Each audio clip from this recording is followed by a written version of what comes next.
आज हम elementary quantum mechanism का चैप्टर कंटिन्यू करेंगे। हम पढ़ेंगे Schrodinger wave equation for hydrogen atom के लिए। हाइड्रोजन एटम में हमें पता है एक इलेक्ट्रॉन न्यूक्लियस के चारों ओर चक्कर काटता रहता है, इसलिए इसको हम सिंगल इलेक्ट्रॉन सिस्टम बोलते हैं या फिर सिंपलेस्ट टू पार्टिकल सिस्टम बोलते हैं, जिसमें कि एक इलेक्ट्रॉन और एक प्रोटॉन होता है।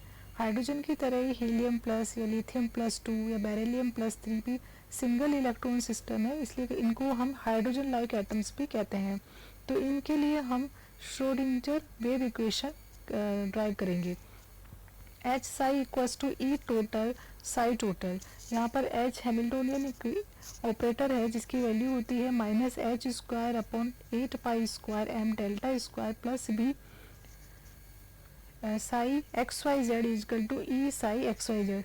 Schrodinger equation for a particle in a space is, यदि हम तीनों कोऑर्डिनेटर्स को कंसिडर करें एक्स वाई जेड, तो ये इक्वेशन हो जाएगी डेल्टा स्क्वायर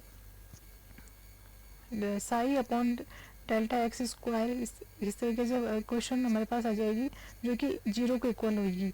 इसमें हम डेल्टा, जिसे हम लैप्लेसियन ऑपरेटर भी बोलते हैं, हमने पहले पढ़ा था ये, तो उसकी वैल्यू रखने पर हमें इक्वेशन ए मिलेगी।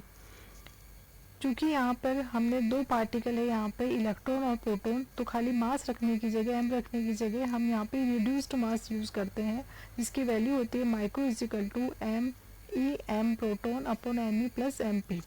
यहाँ पर M E mass of the electron है और M P mass of the proton है। यहाँ पर एम की जगह माइक्रो रखने पर हमें इक्वेशन मिलेगी। हमें पता है कि पोटेंशियल एनर्जी इक्वल्स टू होती है minus Z square upon R, जहाँ पर जेड है चार्ज ऑन द न्यूक्लियस और ई है चार्ज ऑन द इलेक्ट्रॉन। यदि हम इसकी वैल्यू को यहाँ पे रखें तो हमें मिलेगा इक्वेशन 1। मीन्स हाइड्रोजन एक स्फेरिकल शेप में होता है, इसलिए इसकी पोटेंशियल एनर्जी जो होती है वो radius sphere of the radius of the sphere पे डिपेंड करती है। So it is better to convert Cartesian coordinates X Y Z into spherical polar coordinates. जैसे कि हमने लिखा हुआ है यहाँ पे x, अगर हम इसको स्फेरिकल पोलर कोऑर्डिनेट में कन्वर्ट करें तो x इज इक्वल टू हो जाएगा r sine theta cos phi, y is equal to r sine theta sine phi and z is equal to r cos theta. On changing the equation 1 for polar coordinate, यदि हम इनकी value यहाँ रख दें तो हमारे पास आएगा equation 2, where psi is the function of 3 variables का फंक्शन है ये r, थीटा एंड फाइव। इसी तरीके से अगर इसमें इनकी वैल्यू वहाँ पे रखेंगे तो हमें रिएक्शन 2a मिलेगी। अब इन वेरिएबल्स को हम अगर सेपरेट करें तो equation 2 can be represented as 3, जहाँ पर r है फंक्शन ऑफ r मतलब रेडियस का फंक्शन है, यहाँ y है function of theta and z है फंक्शन ऑफ फाइव। यदि इक्वेशन 3 को हम इंटीग्रेट कर दें तो हमें इक्वेशन अलग अलग कोऑर्डिनेट में मिलेगी। r के रेस्पेक्ट में मिलेगा 4, थीटा के रेस्पेक्ट में मिलेगी 5 और फाइव के रेस्पेक्ट में मिलेगा 6। यदि इन तीनों 4, 5, 6 इक्वेशन को इक्वेशन 2 में से यदि हम सब्स्टिट्यूट कर दें तो हमें मिलेगी इक्वेशन 7, जैसे delta square Z upon delta phi square plus M square Z is equal to 0। ये थीटा इक्वेशन हम इसको बोलते हैं। ठीक इसी तरीके से हमें मिलेगी फाइव इक्वेशन। ठीक इसी तरीके से हमें थीटा इक्वेशन 8 मिलेगी और हमें मिलेगी इक्वेशन 9, जिसे हम रेडियल इक्वेशन बोलते हैं, जिसमें वेरिएबल r होता है।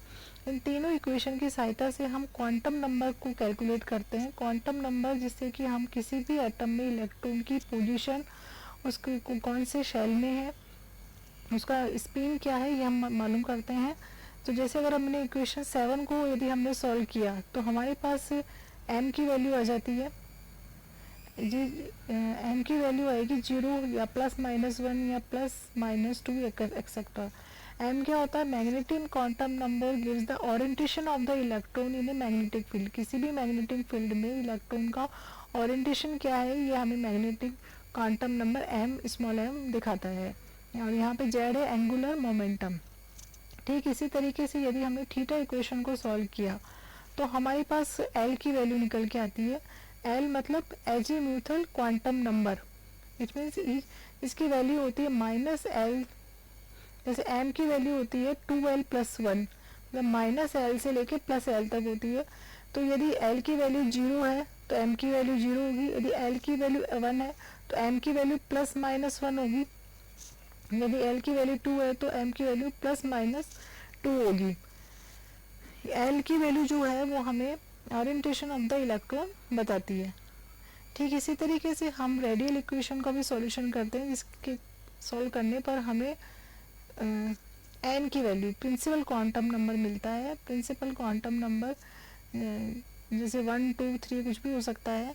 तो इस तीनों इक्वेशन को सॉल्व करने पर हमें 3 क्वांटम नंबर मिले हैं। पहला एन जिसकी वैल्यू 1 2 3 एक्सेट्रा कुछ भी हो सकती है। एल की वैल्यू 0 से लेके n-1 तक होती है, और m की वैल्यू होती है 2l+1 या फिर -l से लेके +l तक। इस तरीके से हमने पूरा क्वांटम एलिमेंट्री क्वांटम थ्योरी पढ़ी, जिसमें कि हमने श्रोडिंगर इक्वेशन पढ़ी, क्वांटम नंबर कैसे निकालते हैं वो पढ़ा, और ये हमारा चैप्टर यहाँ पे क्लोज होता है।